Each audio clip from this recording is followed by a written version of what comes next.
action. Praise God online.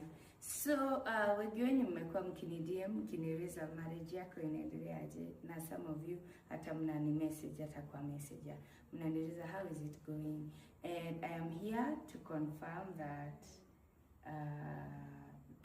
tulikuwa tumeseparate, sio?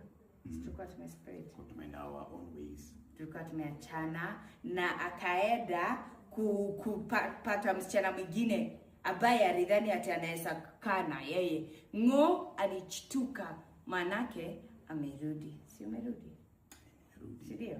Nimerudi. Kwa nini umerudi? Juu ya love yetu. Amerudi juu ya maombi. Niliomba, nikaomba sana. Nikasema, God, please put huyo Asada akwende na huko na hizo address zake. Na hiyo Asada alienda kabisa. Na right now tukiongea tumerudiana. Umesema mtawaidi pia hivyo kuniacha tena. Amesema hata waini acha tena. Amesema ananipenda hata waini wacha. Na tumerudiana.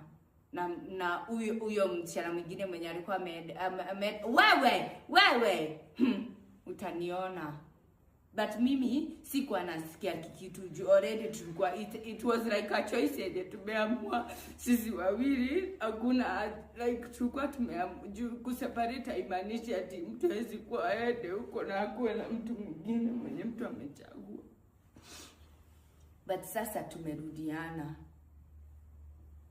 Maidima my Jehova ni uko na mwili tusi oete mzuri wako akamutoa muzuri wake akamuposti yinya onurega ni wamishonori dia Jehova ni atwekete Asada gai ni omoruturudiretie Jehova.